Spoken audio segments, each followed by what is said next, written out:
Today, we're going to talk about ice cream sticks. This show is for everyone working at the coalface. Digital, business, marketing, social. This is At the Coalface with your host, Jason Greenwood.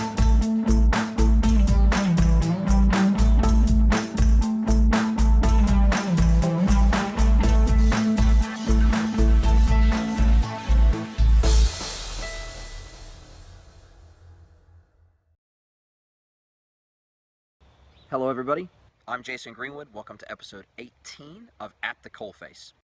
So what we want to talk about this episode are two stories, and these stories are interesting stories because they are lessons in business, they are lessons in marketing, they are lessons in storytelling, brand storytelling, they are lessons in success and failure, and what can contribute to those successes and failures within the marketplace and within your fan base or your audience base as well. And these stories will hopefully help you guys to better understand how to turn customers into advocates and salespeople on your behalf, and to how to tap into their audiences and networks.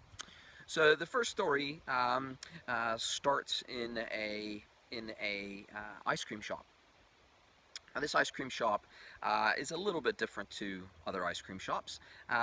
You wouldn't think that many ice cream shops could differentiate themselves from other ice cream shops, that they could be that different, that they could be that special, that they would make you want to talk about them. And this ice cream shop typically has a line out the door, sort of 20 or 30 people long or deep, waiting out the door, and everybody seems happy to wait. When you go into this ice cream shop, one of the first things that strikes you is that you don't get to see any of the ice cream. Your typical ice cream counter, you walk up to an ice cream counter, there's clear glass over the freezer, and you can see all the flavors, you can see all the colors, you can see even the names of the flavors, etc., etc. This ice cream shop's quite different. When you walk in, there's a blackboard to your left that talks about some of the featured flavors and their names. And what those sort of tastes are, but that's it. You can't actually see any of the ice cream. And when you are greeted by the person behind the counter, the first thing that they ask you is not what would you like today, it's have you been here before? Do you know what we're about? Have you heard of us before? They start asking questions about your experience and if you've had experience with them before.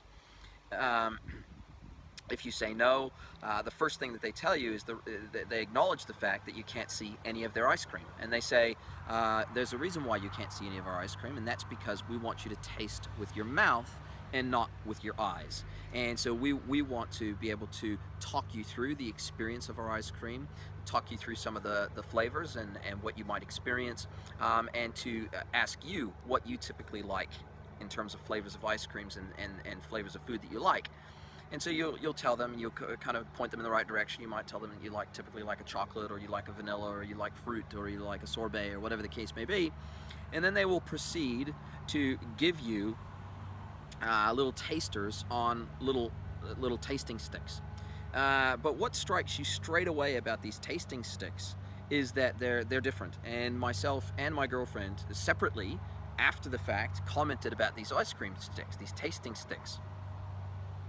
And we commented that they didn't look like your typical very cheap wooden ice cream stick. They were square at the end, and they just appeared to be of very high quality. So instead of being sort of the round ends of the wooden ice cream sticks, the kind that you'd see in your average, supermarket ice cream, they were very different to that. They had, as I said, a square end, and they looked very, very high quality. They looked like an expensive ice cream stick, and that's an odd thing to recognize straight away, but the attention to detail was so obvious that absolutely everything in this ice cream shop was clearly meant to be there. It had a purpose. And so we went through, myself and my girlfriend, we went through the tasting of a few different flavors of the ice creams, and we were absolutely stunned and blown away by the taste explosion of these ice creams in your mouth. The next step in the process is the embellishment of the ice cream, and so they have an embellishment station. And when I say embellishment station, I literally mean it. These guys are basically artists with ice cream, and they have all these various different embellishments that they'll put on the ice cream, and they have they have gold dusted nuts, they have high grade cocoa powder, they have various different colored sprinkles, and they have like a meringue that they can pipe onto the outside, and then with some ice creams they will take and they will toast that meringue with a torch to give it some interesting colorations. They'll have different glazes and drizzles that they will put over various different ice creams, and it's exceptionally precise, and it's an art to watch. It's clearly they take what they do very seriously, and when they put the meringue on, it's very artistic, and when they put the various different nuts on, they actually place them on with special tweezers, special nut tweezers, to place them exactly where they want them to be, so that they're quite symmetrical looking, and these ice creams end up looking a little bit like artworks when they're finished with them, and each person that works at the embellishment station seems to do things slightly differently, so they're not a carbon copy of each other, and clearly the experience hasn't been prescribed to them, but certainly the outcome has, and it has to be very artistic, has to be beautiful, and obviously the people that they hire, they either train them up to make them talented enough to make very artistic looking ice cream, or maybe they just hire artists to begin with, or people that are very passionate about food. And so that's the experience that you go through, and then you go through and you're waiting, because it is quite a process for them to make up each ice cream, and you pay about $12 for these ice creams, ranging all the way up to about $15, because they have embellished cones as well. So if you want an embellished cone that's been dipped and it's got various different embellishments on the outside of it with chocolate and with nuts and various other things, then you pay a bit more. I think that it tops out at about $18 for an ice cream. So by all accounts, for an ice cream cone, $12 to $18 for an ice cream cone seems very expensive. But I can tell you, having been through this experience, that paying that kind of money for an ice cream cone through this shop seems like a bargain. It seems very cheap, because after you've gone through this experiential thing, and even when you're waiting in the line, because I've waited in the line outside this ice cream shop on a few occasions now, they have someone coming along, they have a tray of drinks, water that they bring along to hand out to everyone. They have little tasters of some of the embellishments, some of the little chocolate discs and bits and pieces. They'll have on the tray for you to have little tasters as you go in, to kind of break up the monotony of waiting in a long line. You'll typically have to wait anywhere from sort of 10 to 20 minutes to even get in the door, and it's a very tiny ice cream shop. So at any given point in time, the maximum amount of people that they can have in there is about 5. Okay, so that's the experience of this. And when I tell people about the experience that I've had there, and obviously when I went through this whole experience, I mean, I was taking photos on my phone, and so was everybody else in the line. It looked like they were taking photos of the line, they were taking photos of inside the shop, they were taking photos of their individual ice creams when they stepped outside the shop, and then they have a small sitting area outside the shop for people to sit down and eat their ice creams. It's very small. It probably only holds about 10 people. And without exception, every single one of those people sitting in that area was taking pictures. They were taking pictures and selfies, and they were taking pictures of each other, and they were taking pictures of other people. And then I could tell, because the queue wraps around the back side of where these people sit, and without fail, every single one of them was on social media, posting pictures to Facebook and Snapchat and to Instagram and to Twitter and to all the various different social media networks. So what we were all talking about was the experience, the experiential portion of actually getting served the ice cream, but even before the serving, being asked if we had been there before, talking, we were told in advance what kind of experience we were going to have as we went through the progression of getting our ice cream, and it lived up to expectations and well beyond. Now, the second restaurant, or the second establishment I'm going to talk about, is also to do with food, the second business. And it is a restaurant that is an old Wild West themed restaurant. It's a very large restaurant. It's a chain restaurant, but they're very large. The establishment is very large. They sit, a couple hundred people easy. They have a saloon area. They've got a main restaurant area, and they have very large portions. They're known for large portions, and they've been in business since the late 70s. They've been known for their service, and not only for their service as in table service and the wait staff and how good they are, how prompt they are, how fast they are, how attentive they are, but more importantly, their food knowledge. So their knowledge of each and every dish, and the menu is very large. It has many items on the menu, so the staff are known for understanding what goes into each meal. They're known for knowing the weights of the chicken you're going to get and the beef you're going to get, and all, you know, they're known for all of the ingredients that go into certain things, and talking about those ingredients and talking about where they come from, you know, talking about where the potatoes come from, where they source their potatoes from, and talking about where they source their meats from, and telling you the story kind of the food, especially when you ask questions about a certain dish and say, hey, tell me about this, or is this good, or what would you recommend, especially if you haven't been there before. Now, this particular restaurant, I actually happened to work for in my younger days.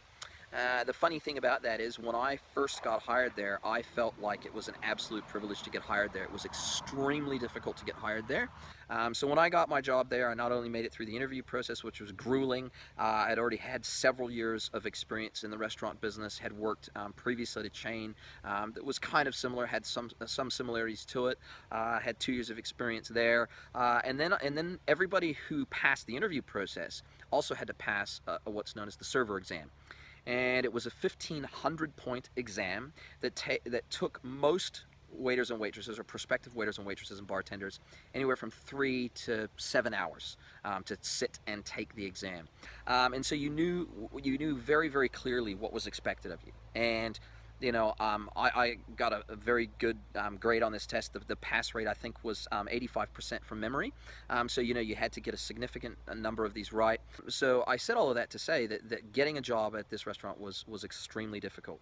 But I tell you, once you got the job, you felt like you were part of the inner circle. You felt like you were lucky.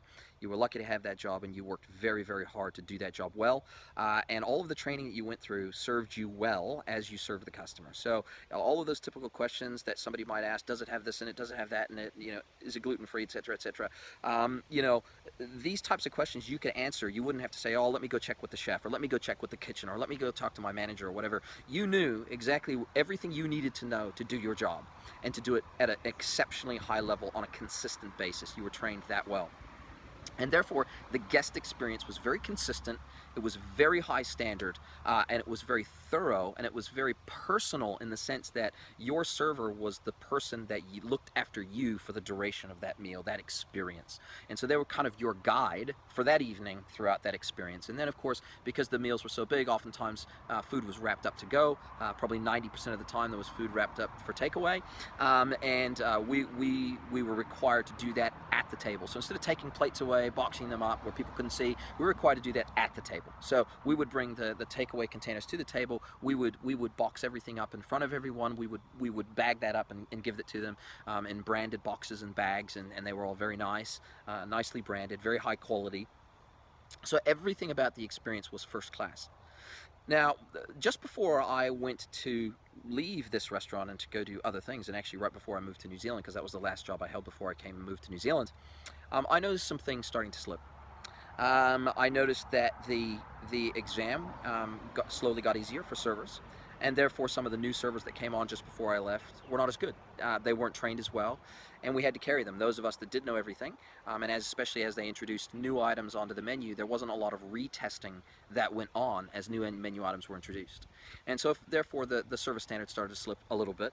I noticed that they started to bring things into the menu that were not traditionally associated with the style of restaurant. It felt like they were reaching a little bit to maybe expand the menu in ways just to try to make more money.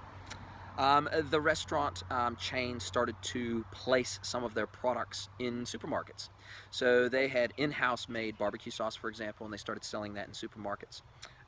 They started selling some of their signature meals as frozen meals in supermarkets, where you could take them home and you can make them yourself and pop them in the oven. So as soon as I saw that, I knew that there was going to be problems, because it cheapened the brand, it cheapened the value of the brand. And obviously when you buy one of their products from the supermarket, it might have the ingredients in it and it might have a similar flavor, but it doesn't have the similar experience, because you're eating it at home, you're popping it in an oven, and it just doesn't have the same experiential power behind it. It doesn't have the brand story behind it. It doesn't have the experience. And so therefore I knew as soon as they were starting to do these things, that they were probably headed for trouble because they had started to harm their brand in ways that were fairly significant and took away from that brand.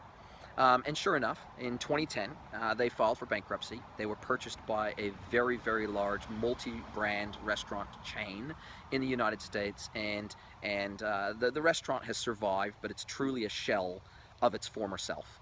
And it got away from its core values of its founders. It was always a family-owned and run business. And once it started to deviate from some of those core values and some of those things that made it fantastic and made people want to talk about it, once it started to deviate from that, I knew it was only a matter of time before it was all over. And so I've been back since, taking my Kiwi girlfriend there when we've been on trips to the United States. And it's been highly disappointing. You know, I've talked to the servers. They don't do server exams at all anymore. So I guess their hiring processes are very similar to other restaurants. Basically, if you've got a little bit of experience and you've got a halfway decent personality and you can kind of do the job, then they will hire you.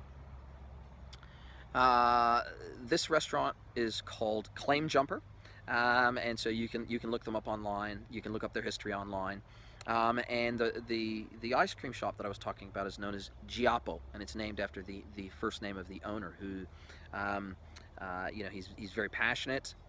He's obviously Italian, and you know, he's an immigrant here in New Zealand. Him and his wife, and he's got 2 PhDs in I think it's food science and technology. You know, and he's hyper passionate about the art and science of making fantastic ice cream.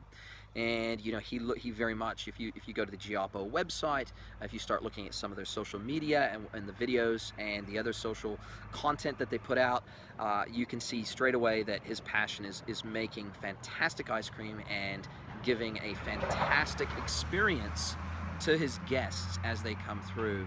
And I believe if he sticks to that formula and doesn't deviate from it too much, while also staying cutting edge, being able to introduce new components to that in-store experience, to the flavor experience, without deviating from the core values of the business that made it what it is, and you know, it's massively successful.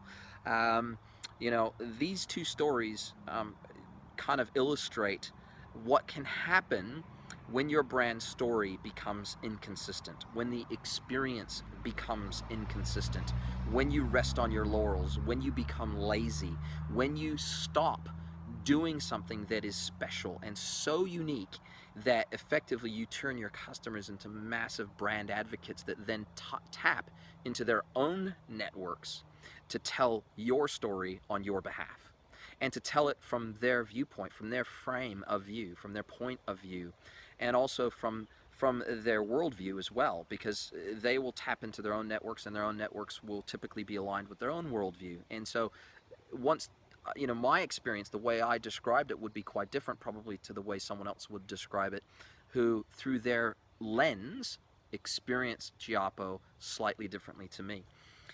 But they will do very well if they don't deviate from the formula around their story and the experience associated with their brand that has made them famous. And so I think there's some key takeaways around storytelling, around brand consistency, around marketing, and the fact that viral marketing starts with one customer, one experience, and it grows from there. And so this I guess this video, more than anything else, speaks to the importance of having a strong brand that knows who it is, knows what kind of experience they want to create for their customers, and is consistent about it without trying to cut corners and save money through, you know, with sacrificing that customer experience and everything that the brand stands for. So if you can do that as a business owner or as a manager, and you can expose those types of experiences through the digital channels that you have available to you, especially through video, through effective storytelling, and then allow your customers to tell your story on your behalf, then you will win. Also, just to highlight is that that I forgot to mention before, once again, is that the Gary V book draw is still on through this episode. So I'm looking for comments, I'm looking for interaction, I'm looking for something other than liking and sharing, which are great in their own right, as I've said before. But if you want to go into the draw for the Ask Gary V book, which is recently come out, then by all means feel free to interact with each other through the various channels. This will obviously come out on YouTube and on my Facebook page under Facebook video. So feel free to comment, to give us your thoughts, and to open a dialogue with myself and with each other, and that'll get you in the draw for that book. So I hope this has been helpful. Let me know what you think, and we'll talk soon.